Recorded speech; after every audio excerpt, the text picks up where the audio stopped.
ఈరోజు జనాకరణలో పాల్గొంటున్న సోదరి మహిళలందరికీ నమస్కారం. మనం ఇప్పుడు ఈ 78వ స్వాతంత్ర దినోత్సవ సందర్భంగా ఒకటి రెండు మాటలు ఈ సందర్భంగా చెప్పుకోవాల్సింది ఏంటంటే, భారతదేశంలో మొట్టమొదటిసారి అసలు జాతీయోద్యమంతో ఏ సంబంధం లేనటువంటి పార్టీ అధికారంలో ఉంది. మనం ఇప్పుడు పాడుతున్న ఈ జనగణమన వీలైనంత త్వరగా దీన్ని ఎత్తేయాలి అనే ఆలోచనలో కూడా వాళ్ళు ఉన్నారు. ఇది కొంతమందికి ఐడియా ఉండుంటుంది. అందుకని అసలు ఈ 3 రంగులు తిరంగా జెండా 3 రోజుల నుంచి ఎవరికి ఫోన్ చేసినా కానీ ఈ తిరంగా మోడీ గారి డైలాగులు వినాల్సి వస్తుంది మన ఫోన్లో. అసలు 3 రంగుల జెండానే ఎత్తేయాలి అనే ఆలోచనలో ఉన్నారు. దానికి సంబంధించిన కార్టూన్ కూడా ఈరోజు 8 పేజీలో పెట్టాము రాహుల్ గారి వ్యాసంలో.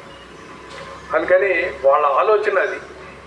జాతీయోద్యమంతో సంబంధం లేకపోవటమే కాదు, అండర్టేకింగ్ ఇచ్చి మేము బ్రిటిష్ వాడికి అండర్టేకింగ్ ఇచ్చి గవర్నర్ జనరల్కి అండర్టేకింగ్ ఇచ్చి మేము ఈ స్వాతంత్రోద్యమంలో పాల్గొము అని చెప్పినటువంటి పార్టీ అనుయాయులు ఈ రోజున అధికారంలో ఉన్నారు.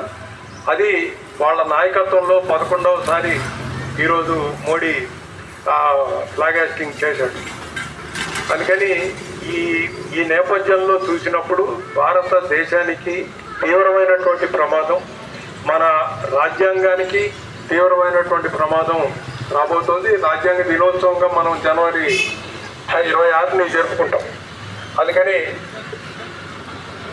దీనికి ఒక తీవ్రమైనటువంటి రాజ్యాంగంతో సహా అన్నిటికీ తీవ్రమైన ప్రమాదం వచ్చింది అనే విషయం ఇప్పటికే రకరకాల వ్యాసాల్లో వాటిలో మనందరం చదువుతున్నాం, చూస్తున్నాం, ఇవన్నీ వింటున్నాం.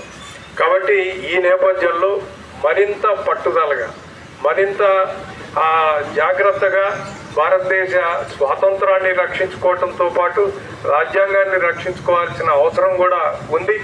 దానికి మన నవతెలంగాణలో పనిచేసేటువంటి కార్యకర్తలు, మనం ఉద్యోగులు, మనందరం కూడా తీవ్రమైనటువంటి కంకణదారులుగా అవ్వాల్సినటువంటి అవసరం ఉంది. దానికి ఈ సందర్భంగా అందరూ సిద్ధం కావాలని కోరుతూ సెలవు.